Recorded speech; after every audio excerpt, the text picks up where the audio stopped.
A'udzubillahi iya kena tanda. Oke, terima kasih. Mungkin sekian kalinya anak-anak sudah bisa memahami tentang makna daring ini.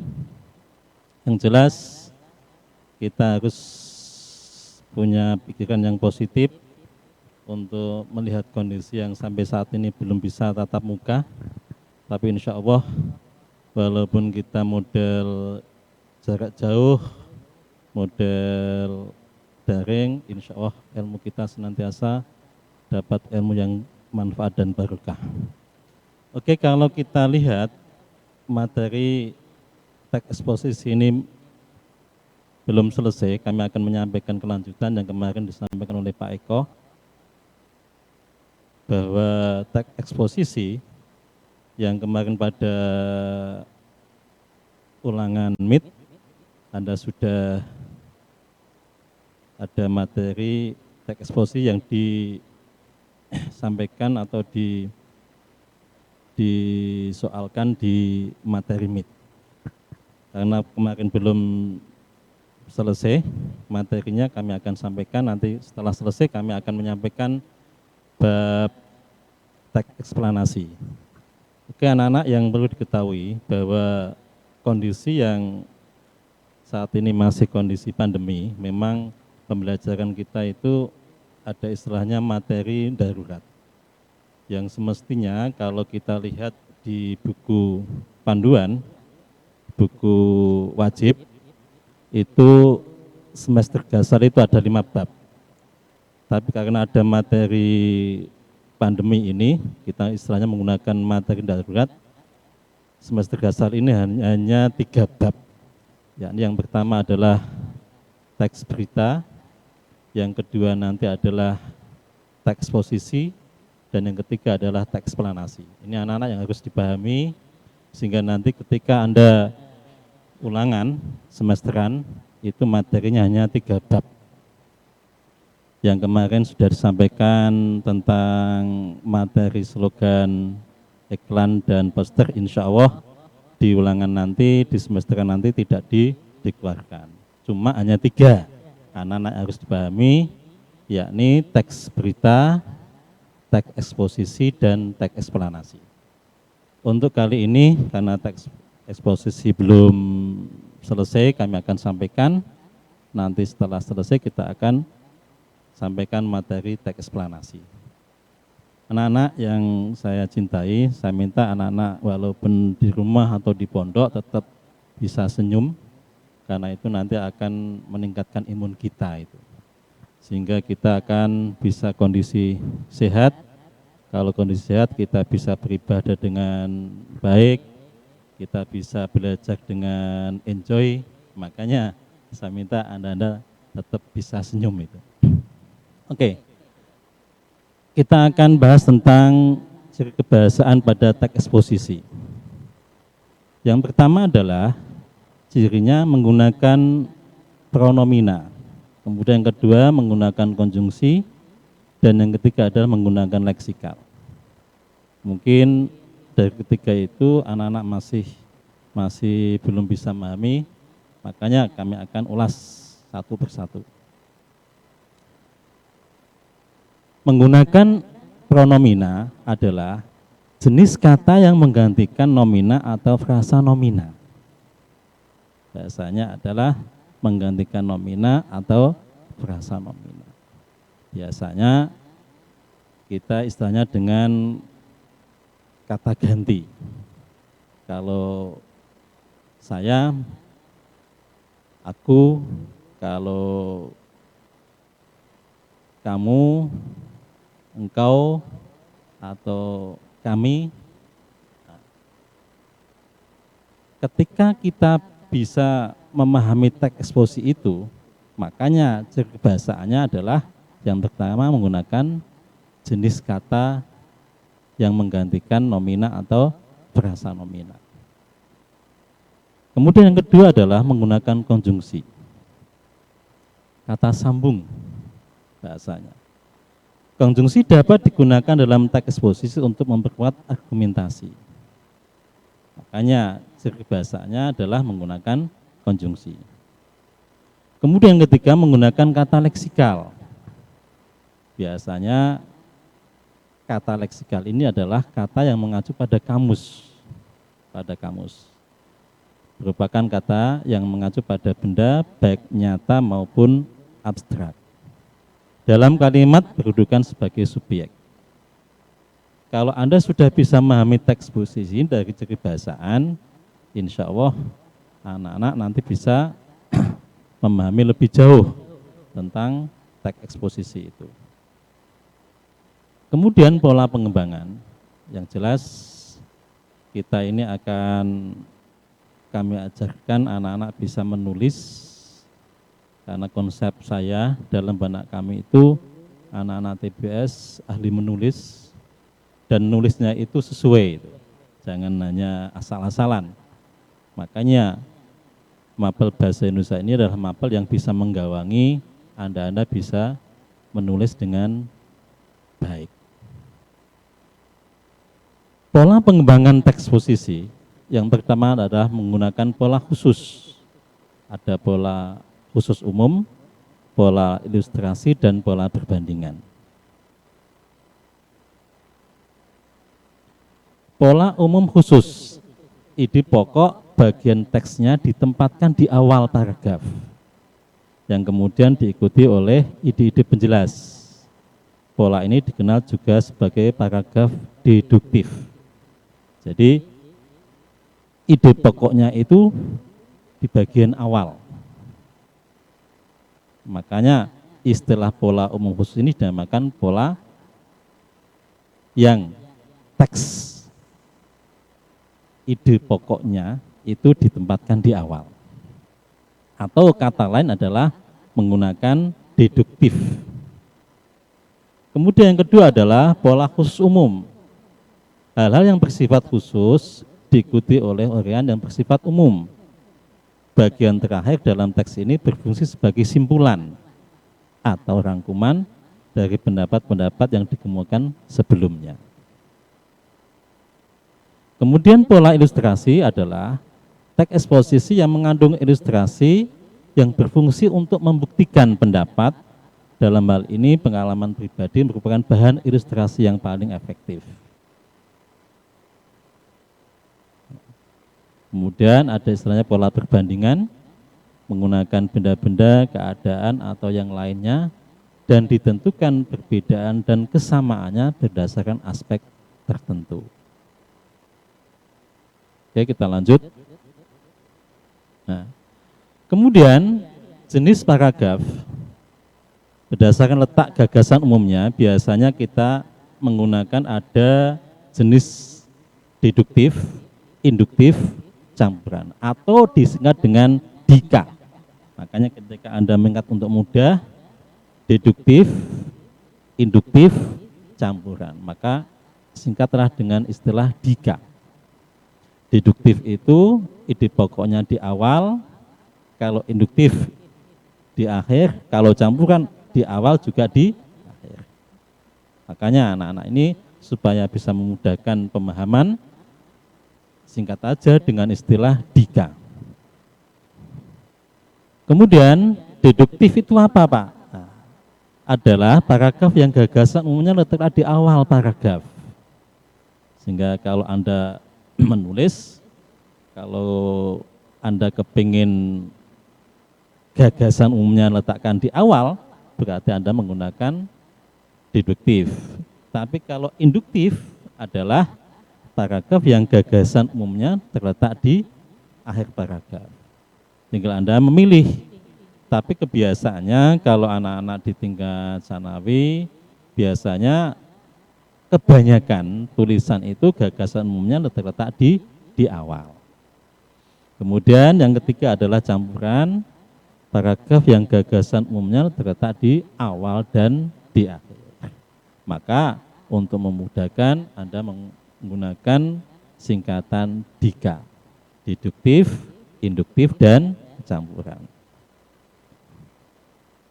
Kemudian ini yang paling penting lagi, Anda harus pahami struktur teks eksposisi. Ada 3, yang pertama adalah tesis, rangkaian argumen, dan yang ketiga adalah penegasan ulang. Saya ulangi, strukturnya itu ada 3, yang pertama tesis, yang kedua rangkaian argumen, yang ketiga adalah penegasan ulang.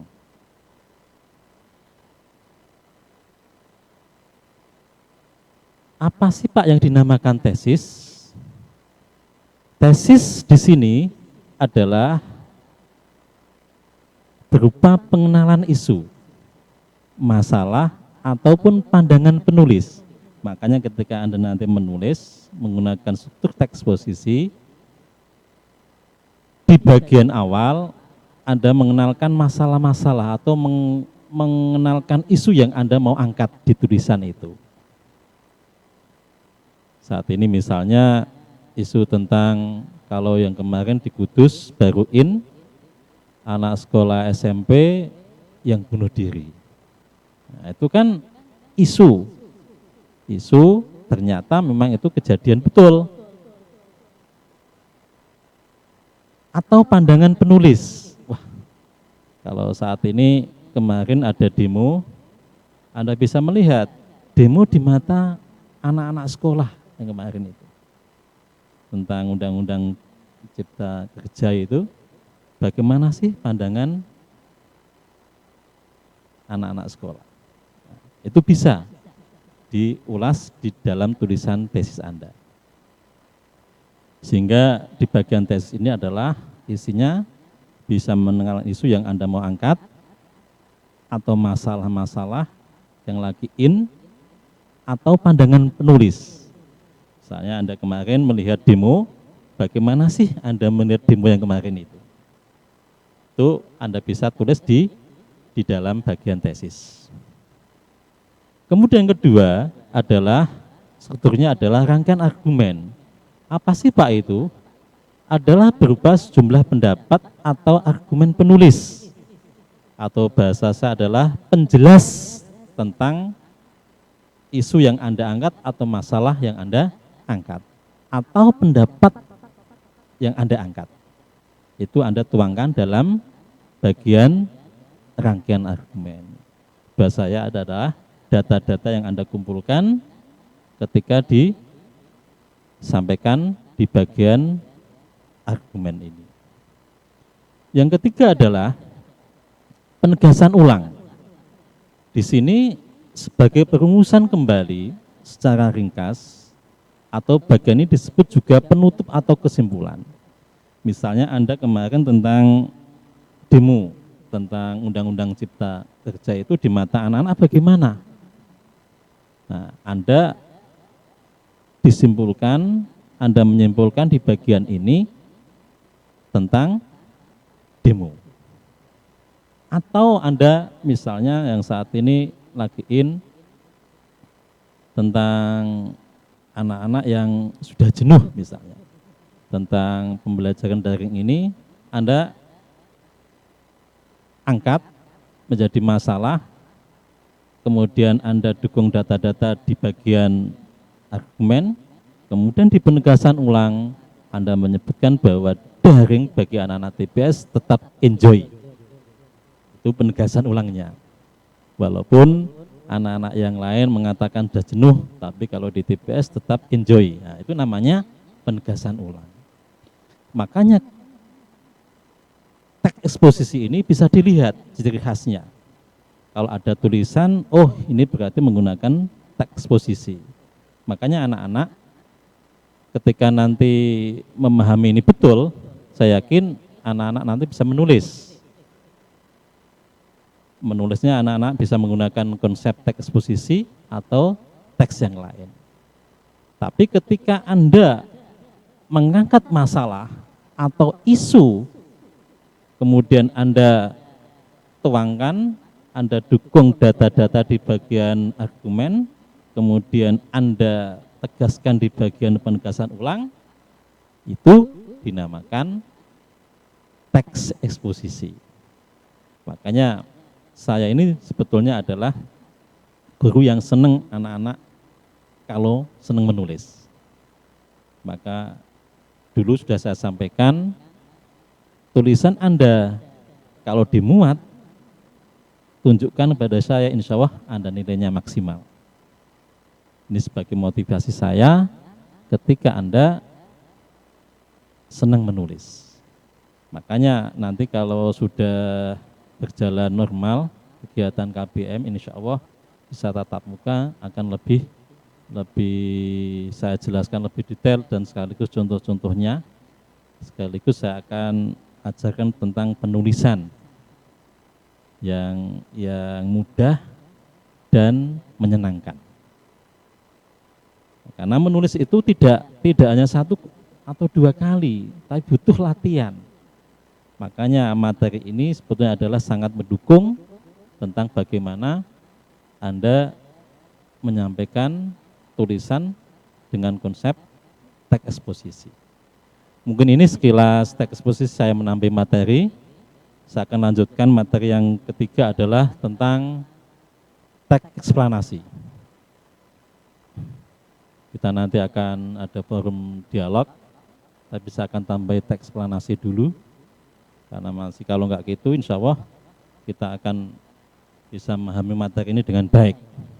Oke, teks eksplanasi ini adalah materi di bagian semester gasal. Sekali lagi saya ulangi, semester gasal ini ada 3 bab. Yang pertama teks berita, yang kedua adalah teks eksposisi, dan yang ketiga adalah teks eksplanasi. Ketiga-tiga ini adalah nanti menjadi materi soalan di semester gasal ini. Oke, ini KD-nya, kompetensi dasarnya. Ada identifikasi informasi dari teks eksplanasi, menelaah teks eksplanasi, meringkas isi teks eksplanasi, kemudian menyajikan informasi. Kemudian tujuannya bisa anak-anak tahu tentang teks eksplanasi, kemudian meringkas isi teks eksplanasi, dan kemudian menyajikan informasi. Nah ini insya Allah teks eksplanasi kita akan bahas tentang pengertiannya, ciri-cirinya, gagasan umum, kemudian langkah-langkah meringkas, dan nanti juga ada langkah-langkah kita menulis teks eksplanasi. Kemudian teks eksplanasi itu apa, Pak? Nih, teks eksplanasi adalah teks yang menjelaskan. Nah, kalau bahasa menjelaskan ini harus Anda tahu dulu. Teks yang menjelaskan atau menginformasikan proses terjadinya suatu peristiwa atau fenomena baik alam, sosial maupun budaya. Sehingga anak-anak ini nanti akan difokuskan untuk mengamati proses atau fenomena yang ada kaitannya dengan alam, sosial maupun budaya. Misalnya alam, kita akan mengetahui bagaimana Anda menyampaikan, menulis tentang kejadian tanah longsor misalnya. Nah, ini pas menggunakan teks eksplanasi. Makanya saya ulangi, teks eksplanasi adalah teks yang menjelaskan atau menginformasikan proses terjadinya suatu peristiwa atau fenomena baik alam, sosial maupun budaya. Ini anak-anak yang harus dipahami dulu, karena materi ini adalah materi semester gasal, sehingga Anda harus memahami dengan baik. Kemudian tujuannya adalah untuk menjelaskan proses terciptanya sesuatu yang terjadi secara alamiah atau proses bekerjanya fenomena alam, sosial maupun budaya. Yang penting kalau Anda menulis yang ada kaitannya dengan alam atau sosial maupun budaya, ini tepat kalau Anda menggunakan penulisan model gaya teks eksplanasi. Makanya anak-anak ini harus beruntung kalau Anda senang menulis, insya Allah mapel bahasa Indonesia ini adalah yang mengantar Anda untuk menulis sesuai dengan kaidah penulisan yang benar dan baik. Makanya Anda ini harus senang mapel bahasa Indonesia, karena mapel ini yang mengantarkan Anda ini bisa menulis dengan kaidah yang sesuai. Kalau hanya menulis asal-asalan mungkin semuanya bisa, tapi kalau yang sesuai dengan kaidah inilah yang harus ada bedanya. Makanya anak-anak TBS ini harapan saya adalah bisa menulis dengan kaidah penulisan yang sesuai dan benar. Anak-anak, untuk materi teks eksplanasi ini mungkin nanti kita akan sampaikan di pertemuan yang akan datang juga. Insya Allah masih ada 2 kali pertemuan. Setelah itu Anda mungkin nanti ada materi semesteran, sehingga Anda harus butuh belajar secara mandiri. Yang jelas untuk semester gasal ini ada materi yang harus dimaukufkan dulu, yang semestinya itu kan ada 5 bab itu di gasal ini. Teks berita, teks slogan, iklan dan poster, tapi alhamdulillah kemarin sudah disampaikan, tapi insya Allah nanti itu tidak ada di materi ulangan semesteran. Kemudian teks eksposisi disampaikan, teks puisi yang tidak, maukuf ini tidak. Kemudian lanjut ke teks eksplanasi.